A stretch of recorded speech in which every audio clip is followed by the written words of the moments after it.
Traders आपको ये कोई नहीं बताएगा, आपको सब ये लोग बाग स्ट्रेटेजी बताएंगे कि ये स्ट्रेटेजी फॉलो कर लो, वो स्ट्रेटेजी फॉलो कर लो, ये कर लो, वो कर लो। नहीं, अपन को अगर आपको ट्रेडर बनना है, अगर आपको रियल ट्रेडर बनना है, तो आपको प्रोसेस पे ध्यान देना है। ये जो प्रॉफिट है, पैसा है, ये इसका आउटकम है।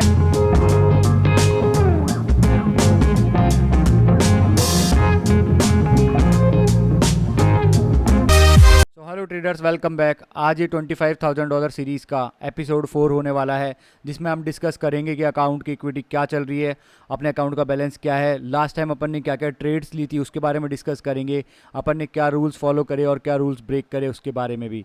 So without further do let's get started with the video. So traders, अभी हम आ चुके हैं अपने डैशबोर्ड के ऊपर। तो आप देख सकते हो कि प्रीवियस जो वीडियो था, जो एपिसोड 3 था अपना, वहाँ पे अपनी इक्विटी थी 5.5% माइनस। ठीक है, तो यहाँ पे जो अभी अपन को टोटल गेन देखने को मिला है इस वीक के अंदर, वो देखने को मिला है 0.6% का, यानी कि $150 के समथिंग। ठीक है, अभी अपन अप है इस वाले अकाउंट में, जिसमें से अभी मैंने 2-3 डेज तो ट्रेड करी नहीं। ठीक है, क्योंकि मेरे को ट्रेड मिली नहीं, और 1-2 दिन ऐसे थे कि जहाँ पे मैं पूरे दिन वेट करा, सिर्फ मैंने $50 का रिस्क लिया, मतलब 0.2% का रिस्क लिया, और वहाँ पे ट्रेड नहीं मिली तो मैंने मार्केट को बंद कर दिया। ठीक है, तो अभी अपन डिस्कस करेंगे कि अपन ने क्या क्या ट्रेड्स ली। ठीक है, लास्ट टाइम अपन देखो, अगर लास्ट टाइम की अपन बात करें तो अपन डिस्कस कर चुके थे 22 तारीख तक, अपन डिस्कस कर चुके थे। ठीक है, कि 22 तारीख तक का अपना क्या सिनेरियो था एपिसोड 3 के अंदर। तो अभी अपन बात करेंगे 23 से लेकर 31 तक। ठीक है, तो अगर आप देख रहे होगे यहाँ पे, अगर आपको 23 तारीख जो थी, वहां पे अपन को -0.2% का अपन को लॉस था। ठीक है, अब ये लॉस क्यों था, इसका रीजन अपन देखेंगे कि अपन ने कौन सी ट्रेड ली थी और कौन सी ट्रेड पे अपन लॉस करे। ठीक है, तो अभी अपन चलते हैं यहाँ पे। ठीक है, तो देखते हैं 23 तारीख का। ठीक है, तो 23 तारीख पे अगर अपन जाते हैं, तो 23 तारीख पे आपको देखने को मिलेगा यहाँ पे, ये रहा। ठीक है, -$53.76। ठीक है, तो आप देख सकते हो कि ये जो माइनस देखने को मिला था, ये जो लॉस देखने को मिला था, अपन को यूरो यूएसडी में देखने को मिला था। अब देखो, लॉसेस तब तक आपको इफेक्ट नहीं करेंगे, लॉसेस आपको तब तक इमोशंस को बिल्ड आउट नहीं करेंगे, मतलब लॉसेस एक्यूमुलेट नहीं करेंगे इमोशंस को, जब तक लॉसेस क्या होंगे, इन कंट्रोल होंगे। ठीक है, in control in the season की, मतलब आप लिमिट के अंदर लॉस कर रहे हो। ठीक है, आप लिमिट के अंदर लॉस कर रहे हो, आपको लॉसेस से ज़्यादा इफेक्ट नहीं पड़ रहा, तो वो लॉसेस से क्या होगा कि आपके इमोशंस आउट नहीं होंगे, और आप कोई उल्टी सीधी गलती नहीं करोगे जो भी अपन पास्ट में करते थे। ठीक है, क्योंकि यहाँ पे क्या होता है, लूप्स फॉर्म हो जाते हैं अनकॉन्शियसनेस वाले, तो वो क्या चलते रहते हैं। ठीक है, तो वो अनकॉन्शियसनेस से बाहर निकलने में ही आदमी को 3-4 साल लग जाते हैं, तो वो चीज़ अपन को नहीं करनी। तो अभी अपन डिस्कस करते हैं कि कौन सी ट्रेड थी। ठीक है, तो अपन चलते हैं चार्ट्स के ऊपर। तो ये देखो यूरो यूएसडी, अभी अपन जो ट्रेड की बात करने वाले हैं यहाँ पे, चलो ठीक है, मैंने मान लिया कि मिस्टेक, देखो क्या होता है कि मिस्टेक आपको देखने को मिलेगी, लॉसेज इनएविटेबल है, चाहे से वो 20 साल पुराना ट्रेडर हो, 50 साल पुराना ट्रेडर हो, वो भी मिस्टेक करता है, क्योंकि ट्रेडिंग एक ऐसा डायनामिक बिजनेस है जहाँ पे आपको ये चीज़ें देखने को मिलेगी, रोज गलती होती है और रोज आपको कुछ ना कुछ सीखने को मिलेगा, बट आप उनको मैनेज कैसे करते हो वो इंपॉर्टेंट होता है। ठीक है, वो प्रोफेशनल ट्रेडर और नॉविस ट्रेडर में डिफरेंस पैदा करता है। ठीक है, वो आपकी जो लाइन होती है ना, जो थिनेस्ट लाइन होती है, उसका बीच का फर्क होता है कंसिस्टेंसी और इनकंसिस्टेंसी के बीच का, कि आप लॉसेस को कैसे मैनेज करते हो। ठीक है, बेसिकली रिस्क मैनेजमेंट का पार्ट है। ठीक है, अब देखो, अगर अपन देखें तो अपनी स्ट्रेटेजी क्या बोलती है कि अपन को 15 मिनट का चेंज ऑफ करेक्टर चाहिए। तो मैंने क्या देखा कि मार्केट लोअर लो लोअर हाई लोअर लो बनाते हुए आ रहा था, यहाँ तक पता था कि ब्रेक ऑफ स्ट्रक्चर नीचे की साइड कर रहा है, ब्रेक ऑफ स्ट्रक्चर। ठीक है, अब क्या हुआ कि यार मार्केट ने क्या करा, ठीक है, मान लिया कि यहाँ पे सप्लाई है। अब मेरे से गलती क्या हुई, मतलब गलती कुछ नहीं यार, मार्केट, क्योंकि देखो मार्केट में कुछ भी हो सकता है, पहला रूल यही है, एनीथिंग कैन हैपन। अब आपको, अगर आपका क्राइटेरिया लग रहा है, आपको लग रहा है कि आपके ट्रेडिंग प्लान के हिसाब से अगर आपके क्राइटेरियाज प्रेजेंट हैं, आप जो ट्रेड बुक प्ले आउट करना चाहते हो, जो आपका एज है उसके हिसाब से अगर आपके प्रोबेबिलिटीज प्रेजेंट है, तो वहां पे आपको ट्रेड लेनी ही होगी। अब देखो यहाँ पे क्या क्या प्रोबेबिलिटी थी, 15 मिनट का चेंज ऑफ करेक्टर आया, मतलब चेंज ऑफ करेक्टर हो गया। ठीक है, अभी सप्लाई से दोबारा टैप होने के बाद में सप्लाई दोबारा यहाँ पे कंट्रोल में आ गई। अगर आप देख सकते हो यहाँ पे, अगर इसने 15 मिनट का चेंज ऑफ करेक्टर दिया ये, ठीक है, 15 मिनट का चेंज ऑफ करेक्टर, तो यहाँ पे सप्लाई पे टैप होने के बाद में सप्लाई दोबारा कंट्रोल में आ गई। बट देखो यहाँ पे एक अनमिटिगेटेड डिमांड थी, ये 15 मिनट की अनमिटिगेटेड डिमांड है, यहाँ पे मार्केट 1 मिनट का चेंज ऑफ करेक्टर देता है और उसके रिटेस्ट पे मैं एंट्री कर लेता हूँ। ठीक है, अब देखो यहाँ पे जो मेन कॉन्फ्लुएंस है ना, जिससे अपन ये लॉस अपन को देखने को मिला, ठीक है, वो मेन कॉन्फ्लुएंस था ऑर्डर फ्लो का। ऑर्डर फ्लो के अगेंस्ट में ट्रेड लेना हमेशा रिस्की पोजीशन होती है। ठीक है, रिस्की पोजीशन होती है, कई कबार ऐसे ऐसे मोमेंट्स आते हैं मार्केट के अंदर कि वो रिस्की पोजीशन ही आपको सबसे सही पोजीशन लगती है।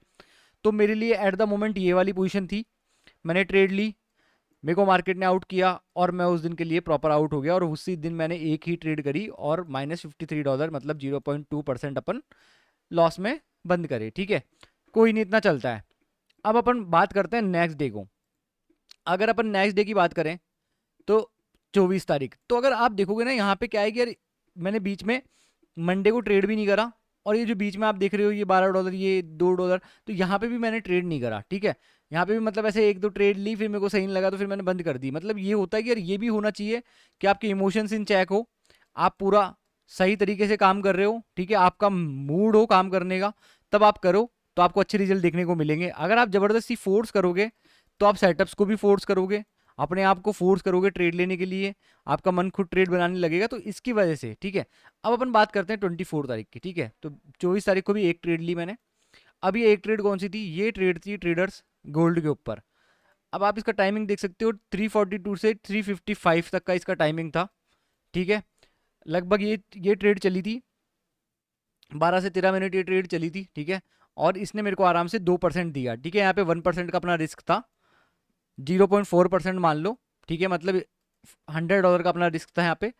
अब $100 का अपना रिस्क था, तो अपन ने क्या सेटअप देखा और क्या सेटअप के हिसाब से अपन ने ट्रेड ली, अगर वो देखें अपन, तो आप यहाँ पे देख सकते हो। ठीक है, मार्केट क्या कर रहा है, देखो मार्केट यहाँ पे मैंने डायरेक्शन देख ली मार्केट की, मार्केट ऊपर जाने की कोशिश कर रहा है, यहाँ सप्लाई तक जाने की कोशिश कर रहा है, तो अपन उसके हिसाब से ही ट्रेड लेंगे, मतलब उसके डायरेक्शन में। अब मेरे को पता है कि ओवरऑल ऑर्डर फ्लो क्या है, बेयरिश है। ठीक है, ओवरऑल अब ये रिस्की पोजीशन थी, बट ये रिस्की पोजीशन में प्रोबेबिलिटीज बहुत ज़्यादा थी। क्यों थी उसका रीजन मैं आपको बताऊंगा। रिस्की पोजीशन थी बट प्रोबेबिलिटीज बहुत ज़्यादा थी कि एक तो क्या, एक थी कि मार्केट, देखो मार्केट का ओवरऑल अपन ने मान लिया कि ऑर्डर फ्लो बुलिश चल रहा है, मार्केट स्ट्रक्चर पॉइंट्स पे आ रहा है, और फिर ये टैप करके यहाँ पे दोबारा नीचे आ रहा है। ठीक है, बट यहाँ पे क्या था कि मार्केट ने यहाँ पे चेंज ऑफ करेक्टर दे दिया, चेंज ऑफ करेक्टर देने के बाद में रिटेस्ट कर लिया, तो अब क्या कर रहा है कि यहाँ तक आएगा, ये यहाँ पे आने की कोशिश कर रहा है, यहाँ पे लिक्विडिटी वगैरह इनएफिशिएंसी वगैरह लाए कर रही है, तो उसके हिसाब से देखो अपना सेटअप क्या बोलता है कि 15 मिनट का चेंज ऑफ करेक्टर आना चाहिए, तो ये देख लो आप 15 मिनट की टाइम फ्रेम है। ठीक है, यहाँ पे 15 मिनट का चेंज ऑफ करेक्टर आया, ब्रेक ऑफ स्ट्रक्चर करा मार्केट ने ब्रेक ऑफ स्ट्रक्चर करने के बाद में क्या करता है मार्केट, यहाँ पे आके एक 1 मिनट का चेंज ऑफ करेक्टर देता है ये। तो वो 1 मिनट का चेंज ऑफ करेक्टर देते ही मैं समझ गया था कि यार ये, और देखो मैंने ज्यादा होल्ड भी नहीं करा अपना टारगेट, मैंने टारगेट पॉइंट सिर्फ यहाँ पे लगा के रख रखा था। क्यों? क्योंकि ये रिस्की पोजीशन थी, तो इसमें हायर हाई टारगेट मिलने का ही चांस था। ठीक है, हायर हाई मिलने का चांस था, तो यहाँ पे अपन ने क्या करा, हायर हाई का टारगेट लगा दिया, टारगेट पॉइंट सेट कर दिया। मार्केट ने यहाँ पे आके चेंज ऑफ करेक्टर दिया 1 मिनट का। ठीक है, अभी मैं आपको दिखाऊंगा बट वो चाहेगा नहीं, क्योंकि इसका प्रीमियम लेना पड़ेगा 1 मिनट पे, अपन को इतना पीछे का बाढ़ दिखाएगा नहीं है। ठीक है, तो यहाँ पे चेंज ऑफ करेक्टर देखने को मिला 1 मिनट का, और ये डायरेक्ट जाके अपना टारगेट हिट कर लेता है। 12 से 13 मिनट की ट्रेड होती है, और फिर अपन उस दिन के लिए प्रॉफिटेबल क्लोज करते हैं। ठीक है, अब अगर अपन नेक्स्ट डे की बात करें तो देखो ये हो गई 24 तारीख का दिन। ठीक है, तो ओवरऑल अपना अकाउंट की 23,600 $617 से अपन स्टार्ट हुए थे। ठीक है, अब ये यहाँ पे अपन ने आराम से 1:2 का गेन करा $100 की रिस्क पे। ठीक है, अब 28 तारीख को भी देखो एक ट्रेड ली, मेरे को कोई अच्छा नहीं लगा, मतलब कि मतलब एक सेटअप बना था और वो मेरे को समझ नहीं आया। फिर उसके बाद में मैंने वेट करा पूरी रात भर वेट करा, तो मेरे को ट्रेड मिली नहीं, तो फिर मैंने ली नहीं। अभी 29 तारीख का भी यही सेम सीन था, एक ट्रेड ली थी जो फिर चली, और फिर मेरे को मतलब क्या है कि वो मेरे को ऐसे फील नहीं हुआ यार, वो होता ना कि एक अपना प्रोबेबिलिटीज था कि मतलब मेरे को ऐसा लगा कि मैं सेटअप ब्रेक करके ट्रेड ले रहा हूँ, इसलिए फिर मैंने यहाँ पे भी बंद कर दिया। ठीक है, तो यहाँ पे देखो ये 3 डेज तो मैंने ऐसे ही क्लोज कर दिए। ठीक है, क्योंकि अभी क्या कर कर चल रहा है ट्रेडर्स, मैं एक या दो सेटअप पे ही फोकस करता हूँ, मतलब इन द सेंस कि एक या दो अपने पेयर्स हैं उन पे फोकस करता हूँ, या तो यूरो यूएसडी या फिर गोल्ड। इससे ज़्यादा कोई भी नहीं देखना, ना जीबीपी जेपीवाई देखना है, ना US30 देखना है, कुछ भी नहीं देखना। क्यों? क्योंकि आप अपन क्या करते थे, मिस्टेक क्या हो रही थी, अपन प्रॉफिट कर रहे हैं, अपन मोमेंटम समझ रहे हैं गोल्ड के मार्केट का। ठीक है, अब गोल्ड के मार्केट में सोच लो 1 घंटा है, 1 आवर में आपके सेटअप पे आएगा, आपने देख लिया कि 1 घंटे के समथिंग ये सेटअप पे आएगा। अब क्या करा आपने, 4 मार्केट आप देखते हो, तो आपने शिफ्ट कर लिया US30 पे। अब क्या हुआ कि US30 पे आपको क्या लगा कि कोई सेटअप बन गया, कोई मीडियोकर सेटअप अपने आप से फोर्स कर लिया। क्यों? क्योंकि वहां पे टाइम है। अब चलो ठीक है, आपने प्रोबेबिलिटी हाई प्रोबेबिलिटी वाला सेटअप भी ले लिया, पर आपको पता है कि मार्केट में कुछ भी हो सकता है, और किसी भी कारणवश अगर आपका ऐसे लेट हो गया तो वहां पे आप इमोशनली ट्रिगर हो जाओगे, और सेल्फ क्रिटिसिज्म आ जाएगा। वहां पे सेल्फ क्रिटिसिज्म क्या आ जाएगा कि अरे यार गोल्ड का सेटअप प्रॉपरली बनने वाला था, 1 घंटे का टाइम था, मैं इम्पेशेंट रहा इसलिए मैंने ट्रेड नहीं ली। तो फिर आपको क्या होगा, दो जो आप एग्जीक्यूशन करोगे ना नेक्स्ट ट्रेड में, वो एग्जीक्यूशन क्या होंगे, पुअर देखने को मिलेंगे आपको, मतलब सही एग्जीक्यूशन नहीं करोगे आप, छोटी छोटी मिस्टेक करोगे। तो इससे बढ़िया है वहां पे अपन को ट्रिगर होने देना ही नहीं है, ठीक है, इतना ट्रिगर होने देना ही नहीं है। आप एक या दो पेयर के मास्टर बन जाओ, और मेरी बात मानो तो आप एक ही पेयर ट्रेड करो, पहले उसकी मास्टरी करो, और वो एक ही पेयर सफिशियंट होता है। अगर जैसे मान लो मैं आपको एक आइडिया दूं, तो आप क्या कर सकते हो, गोल्ड को पकड़ लो। गोल्ड सबसे बेस्ट मेरे को लगा, क्योंकि अभी मैं गोल्ड पे ही काम कर रहा हूँ और गोल्ड पे ही करूंगा मैं। गोल्ड का अगर आप मूव पकड़ लेते हो ना, तो आपको बहुत अच्छा प्रॉफिट देखने को मिलेगा। और ऊपर से क्या होता है कि आपका माइंड पीस, मतलब माइंड में पीस रहता है यार। ऐसे नहीं होता कि मेरे को US30 पे भी सेटअप बनने वाला था, मेरे यूरो USD में भी सेटअप बनने वाला था, मेरा GBP JPY में भी सेटअप बनने वाला था, मेरे इसमें फलाना ढिमकाना इसमें सेटअप बनने वाला था। इससे ये नहीं होता, आपका माइंड पीस पे रहता है। आपको प्राइस एक्शन समझ में आता है कि गोल्ड क्या करना चाह रहा है, और अगर इनके इंपॉर्टेंट एरियाज पे आएगा तो आप उनका वेट करने की कोशिश भी करते हो। अगर आप मान लो मार्केट यहाँ पे है, और आपको पता है कि यहाँ से मूव देखने को मिल सकता है, क्योंकि मार्केट का ट्रेंड ऊपर चल रहा है, मार्केट यहाँ पे डिमांड छोड़ के गया, यहाँ पे लिक्विडिटी बना के गया डिमांड से पहले। अब आप यहाँ पे चेंज ऑफ करेक्टर का वेट कर रहे हो, आपको पता है चेंज ऑफ करेक्टर भी मिल गया आपको, बट क्या हुआ कि आपने दूसरा पेयर खोल के देख लिया और वहां पे ट्रेड ले ली, वहां पे आपकी लॉस लिमिट हिट करा ली, या तो आप ट्रेड ले नहीं पाए, और अगर आपने लॉस लिमिट हिट करने के बाद में भी ट्रेड ले ली तो आपने अपना रूल तोड़ दिया लिमिट के बाद में, और अगर वहां पे भी आपका ऐसे लेट हो गया तो आपका ज्यादा लॉस हो गया, और ज्यादा लॉस होने के चक्कर में आपने रिकवर करने की कोशिश करी।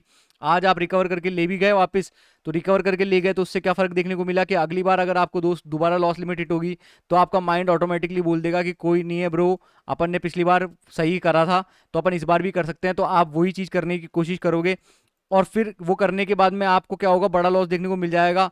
और ये इतनी बार आप कर दोगे कि ये अनकॉन्शियस प्रोसेस बनने के बाद में ऑटोमेटिक उस पर चली जाएगी, और ये ऑटोमेटिक पे चलने लगेगी, आपको पता ही नहीं होगा। आपको हर बार लगेगा कि पता नहीं मैं गलती क्यों कर देता हूँ, मैं इतनी छोटी छोटी गलतियां क्यों कर रहा हूँ, कितना ईजी है। कि एक तरीके से वही सीन हो जाएगा जो मार्क डगलस ने बोला था कि अर्थ के ऊपर से अगर आप चांद को देखते हो तो चांद रोज नजर आता है, ऐसा लगता है कि मैं जाके उसको अभी पकड़ लूं, बट वो उतना ही मुश्किल होता है जैसा एक कंसिस्टेंटली सक्सेसफुल ट्रेडर बनना होता है। हालांकि मैं ये नहीं बोल रहा कि बहुत ज्यादा मुश्किल है, कुछ भी मुश्किल नहीं है इस दुनिया में, अपन सब कर सकते हैं, बट बात यही है कि अपन को पहले इसकी प्रोसेस फॉलो करने पे ध्यान देना है। ट्रेडर्स आपको ये कोई नहीं बताएगा, आपको सब ये लोग बाग स्ट्रेटेजी बताएंगे कि ये स्ट्रेटेजी फॉलो कर लो, वो स्ट्रेटेजी फॉलो कर लो, ये कर लो, वो कर लो। नहीं, अपन को अगर आपको ट्रेडर बनना है, अगर आपको रियल ट्रेडर बनना है, तो आपको प्रोसेस पे ध्यान देना है। ये जो प्रॉफिट है, पैसा है, ये इसका आउटकम है, तो मैं अभी प्रोसेस पे ही ध्यान दे रहा हूँ। इसलिए चलो ठीक है, कोई नहीं, अभी अपन ब्रेक इवन चल रहे हैं, जो अपना लास्ट जितना लॉस था उतना ही लॉस से ज़्यादा प्रॉफिट देखने को नहीं मिला अपन को, ज़्यादा अकाउंट अपना ड्रॉडाउन से नहीं निकला बाहर, बट निकलेगा, मेरे को उम्मीद है, मेरे को बिलीव्स हो रहे हैं, मेरे बिलीव सेट हो रहे हैं माइंड में कि मैं सब कुछ कर सकता हूँ, ठीक है। तो ये बिलीव सेट करने के लिए मेरे को ये जो अच्छी प्रोसेस है इनको ऑटोमेटिक पे डालना पड़ेगा, और ऑटोमेटिक पे डाल दूंगा मैं, तो ये एक तरीके से मेरा सेकंड नेचर बन जाएगा कि I was a professional trader from the starting, मतलब मैं हमेशा से प्रोफेशनल ट्रेडर था और मैं ऐसे ही ट्रेडिंग करता हूँ, फिर मेरे को लाइफ में कुछ चीज़ फॉलो करने की ज़रूरत नहीं पड़ेगी, ये प्रोसेस ऑटोमेटिक चलेगी, तो वो पैसा अपने आप आएगा, ठीक है। तो ये हो गया अपना साइकोलॉजिकल बात। अब अपन बात करते हैं 30 तारीख का। तो यार 30 तारीख को क्या हुआ, 30 तारीख को मैंने एक ट्रेड ली, गोल्ड पे ही ट्रेड ली थी। अब यहाँ पे देखो क्या सिनेरियो देखने को मिला, मैं बताता हूँ आपको। 30 तारीख को यहाँ पे अपन ने ट्रेड ली, हाँ यहाँ पे ट्रेड ले ली थी ट्रेडर्स, मैंने यहाँ ट्रेड ले ली थी यार, वो यूरो USD वाली सेम मिस्टेक थी यहाँ पे। क्या हुआ कि देखो, मेरे को पता था कि मेरे को मतलब मार्केट ने दिखा रखा था, मार्केट ने साफ बता रखा था, अपन को कुछ नहीं पता था, अपन को जानना नहीं है, अपन को रिएक्ट करना है। तो ये एरिया था, यहाँ पे इनएफिशिएंसी थी और ये लिक्विडिटी थी, ठीक है, मेरे को था। बट क्या हुआ कि यार मार्केट ने क्या हुआ यहाँ पे अचानक से, अगर आप देखोगे इसको तो ये 1 मिनट पे बहुत बड़ा मूव दिखेगा आपको, तो ये चेंज ऑफ करेक्टर लगा मेरे को, और मेरे को लगा कि यार ये डिमांड से यहाँ पे चेंज ऑफ करेक्टर आ गया, 15 मिनट का चेंज ऑफ करेक्टर आ गया। अब रीटेस्ट करके, तो मैंने क्या करा यहाँ पे जल्दीबाजी में 1 मिनट का चेंज ऑफ करेक्टर देख के वही सेटअप की गलती करी। रिस्क था मेरा $100 का, और वो माइनस करके मैं मार्केट से बाहर हो गया। क्यों? क्योंकि मेरे माइंड को सही स्टेट ऑफ माइंड में रखना था, इसलिए मैं -$100 देके वहां से बाहर हो गया। क्यों? क्योंकि मेरी लिमिट हिट हो चुकी थी। अगर मैं, अब मेरे को पता है, देखो मेरे को पता है कि अगर मैं लिमिट हिट कर लिया और मैं मार्केट से नहीं निकला, तो मैं कोशिश करूंगा अपने सारे रूल्स तोड़ने की, अपनी पुरानी प्रोसेस में जाने की। तो इससे बढ़िया है ना कि आप लिमिट हिट करके बैठ जाओ और कोशिश करो समझने की आपके साथ मिस्टेक क्या हुई। तो समझने वाली बात यही थी, यहाँ पे फेक चौक था, मेरा एरिया था उसका मेरे को वेट करना था, यहाँ पे मैं इम्पेशेंट हो गया। क्यों? क्योंकि मैं पूरे दिन से वेट कर रहा था, और ये सेटअप बना भी तो मैंने कब बनाया? अपने माइंड से बनाया, वो भी 12 बजे समथिंग, 11 साढ़े 11 12 बजे तक। क्यों? क्योंकि 2 4 दिन से मेरी ट्रेडिंग सही नहीं चल रही थी। तो ये ट्रेडर्स, ये अनकॉन्शियस प्रोसेसेस होती है जो हो जाती है, आपको पता भी नहीं लगता, आपकी कॉन्शियसनेस में ये एक्टिवेट भी नहीं होती, आपके बिना पता करे ही आपसे हो जाती है। फिर मैंने बाद में अपने आप को रिग्रेट कर रहा था मैं, बट क्यों सेल्फ क्रिटिसिज्म नहीं करना, क्यों रिग्रेट नहीं करना? क्योंकि उससे अपन को और ज़्यादा एरर्स देखने को मिलेंगे। और ट्रेडर्स, इमोशन एक ऐसी चीज़ है, अगर आपको आज की ट्रेड लॉस करने का दुख है ना, और वो आप कल के ट्रेडिंग सेशन में ले गए, तो कल भी आपको एक्यूमुलेटेड इमोशन देखने को मिलेंगे, और वो विशियस साइकिल ऐसे ही चलती रहेगी इमोशन की, बार बार आप लूप में चलते जाओगे, और ये नेवर एंडिंग लूप की तरह हो जाएगा, और आपके अनकॉन्शियस ऑटोमेटिक फॉर्मेशन होने के बाद में आपको पता नहीं लगेगा रास्ता कहाँ है निकलने का। ठीक है, तो इसको निकलने का, ये जो अनकॉन्शियस लूप है, इसको निकलने का रास्ता यही है कि आपने जो प्रीवियस गलतियां करी है वो देखो, वो एनालाइज करो, और इसको एंटी क्लॉकवाइज लेके जाओ, और इस लूप से अवेयर होने की कोशिश करो कि आप कौन से लूप में फंसते हो, और कौन सी ऐसी चीज़ है जिसकी वजह से आप अभी तक सक्सेसफुल नहीं हो पा रहे हो, वो ढूंढने की कोशिश करो। तो देखो, ये वाली अपन को लॉस हुई, ठीक है, तो अपन निकल गए, ठीक है, ये अच्छा डिसीजन था अपना।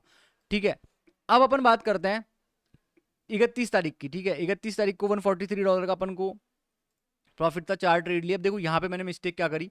मिस्टेक होगी यार, मिस्टेक इनएविटेबल है, मिस्टेक को अपन को बुरी तरीके से नहीं लेना। मिस्टेक क्या है? मिस्टेक आपका लेसन है, उसको लेके आपको आगे बढ़ना है, कोशिश करनी है उसको बार बार नहीं दोहराना। ठीक है, ये कोशिश करनी है अपन को। ठीक है, प्रोफेशनल ट्रेडर यही करता है, वो एक तो लॉसेस से अच्छे से डील करता है, और वो मिस्टेक से सीखने की कोशिश करता है अपनी साइकोलॉजी के हिसाब से। घर वाले अपने को क्या बोलते हैं, अपनी सोसाइटी क्या चाहती है, अपनी सोसाइटी यही बोलती है मिस्टेक करना बहुत बेकार चीज़ है, मिस्टेक ये वो। नहीं, मिस्टेक अपने लिए अच्छी है, आप ये साइकोलॉजी बिल्ड करो, मिस्टेक करना मेरे लिए अच्छी है, मैं मिस्टेक करूंगा तो मैं और मार्केट के बारे में जानूंगा। ठीक है, तो अब देखो यहाँ पे क्या हुआ। यहाँ पे मैंने एक ट्रेड ली थी, ये प्रॉपर एरिया सेटअप ट्रेड थी। ये सेटअप्स का ही अपन को वेट करना है, ये सेटअप्स ही अपन को ढूंढना है। तो आप देख सकते हो कि मार्केट में देखो यहाँ पे लिक्विडिटी थी, ये यहाँ पे लिक्विडिटी थी लंदन सेशन की। ठीक है, लंदन सेशन की लिक्विडिटी थी, मार्केट यहाँ पे मूव सेटअप करता है। मैंने आपको बताया था कि ये लिक्विडिटी पहले से मार्कअप था मेरा। ठीक है, अब देखो यहाँ पे है ना यार, क्या सीनैरियो हुआ कि यार देखो, पहली मैंने एंट्री यहाँ पे ले ली थी, जब ये यहाँ पे था ना, यहाँ पे आके यहाँ पे आता है, तो यहाँ पे इस रिटेस्ट पे मैंने एंट्री ले ली थी। बट क्या हुआ कि जब ये ऊपर गया ना, तो ये कैंडल जब नीचे आया, यहाँ पे एक मिनट की अनमिटिगेटेड सप्लाई थी, जिसको देख के क्या हुआ पता नहीं, क्या फियर आया मेरे को, या फिर मैं एक्सेप्ट नहीं कर पाया, क्योंकि 2 4 दिन से प्रॉफिट भी नहीं हो रहा था। ठीक है, और मैं सही से ट्रेड भी नहीं कर रहा था, तो मेरे को पता नहीं क्या फियर आया, फियर ऑफ मिसिंग या फिर फियर ऑफ लूजिंग आया। ठीक है, तो मेरे को क्या हुआ कि यार यहाँ पे मैं फियर ऑफ लूजिंग की वजह से क्या हुआ कि मैंने अपना जो एसएल है ना, यहाँ मेरा एसएल था $100 का, वो एसएल मैं यहाँ पे लिया है, और अपना टारगेट क्या था उस ट्रेड का? अपना टारगेट था ये लिक्विडिटी। ठीक है, मेरे को पता था कि ऊपर अनमिटिगेटेड सप्लाई है, वहां तक अपन को होल्ड नहीं करना, बस ये लिक्विडिटी लेते का अपन को टारगेट रखना है। अब क्या हुआ, जब मेरे को मार्केट ने ब्रेक इवन करा, तो भिड़ते ही मेरे दिमाग में इमोशंस आए कि अरे यार अब ये ट्रेड देखना चल जाएगी। पर मैंने क्या करा, फटाफट अपने आप को संभाला, इमोशंस को बोला कि भाई अभी रुको, अभी टाइम है, अभी मेरे को ट्रेडिंग करनी है, और अपन को अच्छे से ट्रेडिंग करनी है। तो इनको थोड़ा सांस ली गहरी, 2 4, अपने आप को दोबारा कॉन्शियसनेस में लेके आया, अवेयर हुआ कि ये इमोशंस मेरे को हावी हो रहे हैं, और ये मेरे को कोशिश कर रहे हैं कि मैं गलत पोजीशन बनाऊं सेल की।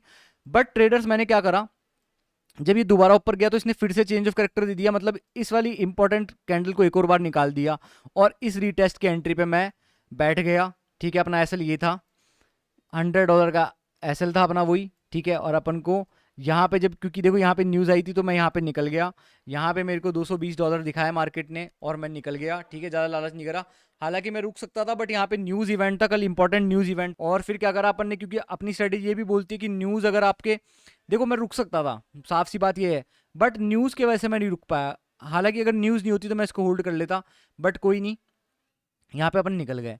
फिर क्या गलती करी ट्रेडर्स मैंने, फिर क्या हुआ, प्रॉफिट हो ही गया। ठीक है, फिर मैंने क्या करा, छोटी छोटी जो स्कैल्पिंग वाली ट्रेड ले ली, एक ट्रेड यहाँ पे ले ली। अब मेरे को यहाँ पे था कि यार यहाँ पे सप्लाई है, पर यहाँ पे एक ट्रेड ले ली, वहाँ पे अपना ऐसा लिट हो गया, और एक छोटी सी ट्रेड $20 की मैंने यूरो यूएसडी में ले ली, और वो दोनों ट्रेड्स लेके मैंने मार्केट को बंद कर दिया। क्यों कर दिया? क्योंकि मेरे को पता है कि अब क्या होगा, क्योंकि मैंने चलो गलती कर दी, मैंने मान लिया कि मैंने गलत ट्रेड ले ली। ठीक है, $50 मैंने यहाँ पे रिस्क कर लिए जबरदस्ती के, $20 मैंने यूरो यूएसडी में रिस्क कर लिए। अब मेरे को पता है कि मेरा राइट माइंड सेट, अब मेरा जो अनकॉन्शियस स्टेजेस है, वो अपने आप आना स्टार्ट हो जाएगी। अब मेरे को सबसे सफिशिएंट जो अच्छी चीज़ मैं कर सकता हूँ वो यही है कि मैं सेटअप को बंद करूँ और यहाँ से उठ के चला जाऊँ। अगर मैं यहाँ पे बैठा रहा तो मेरे को वही गलतियाँ देखने को मिलेगी जो गलतियाँ अपन को नहीं करनी। इसलिए मैंने अपने आप को संभाला और मैं वहाँ से चला गया, और फिर भी अपन ने 0.6% समथिंग अपन ने गेन प्ले क्लोज कर दिया मार्केट को। ठीक है कि कोई नहीं, अपन फिर भी प्रॉफिटेबल थे ना। अगर मैं गलत वे में ले जाता उस चीज़ को, तो हो सकता था कि ये जो 143 $150 जो अपने बने थे, बाकी बचे थे अपने पास, वो लॉस होके भी अपन को $150 का ऊपर से लॉस हो जाता। तो इससे बढ़िया था कि आप अवेयर हो जाओ फटाफट। ठीक है, आप एक गलती कर दो तो उससे रिग्रेट मत करो, फटाफट अवेयर हो जाओ कि हाँ गलती करिए, तो बस इसको सुधारने का ये तरीका है कि आप मार्केट को लीव कर दो और कल के लिए देखो, और अपने आप को प्रिपेयर करो, अपने इमोशंस को एनालाइज करो कि आज का इमोशन मैं कहीं कल तो नहीं लेके जा रहा। कल ट्रेड करने से पहले अपने आप को सोचो कि यार, अपने आप को देखो, अपने आप को एनालाइज करो कि कल का कोई इमोशंस तो नहीं है जिससे मैं डिस्कंफर्ट हो सकता हूँ मार्केट के अंदर। ठीक है, तो ऐसे ही अगर अपन चलते रहेंगे जर्नी पे, तो गाइज अपना जो डेस्टिनेशन है वो ज़्यादा दूर नहीं होगा और अपन को सफलता ज़रूर मिलेगी। क्योंकि अगर आप कोई काम कर रहे हो दिल लगा के, मन लगा के, और ये चीज़ें सीखने की कोशिश कर रहे हो, तो आप ज़रूर करोगे, क्योंकि हम सब लिमिटलेस हैं और अब हम सब कर सकते हैं। तो हम कोशिश करेंगे ये जो आने वाला नेक्स्ट वीक है इसमें बहुत अच्छा परफॉर्म करने की। सो गाइस, देखते रहिए हमारे चैनल को लिमिटलेस ट्रेडर। हम सब लिमिटलेस है और अब हम सब कर सकते हैं।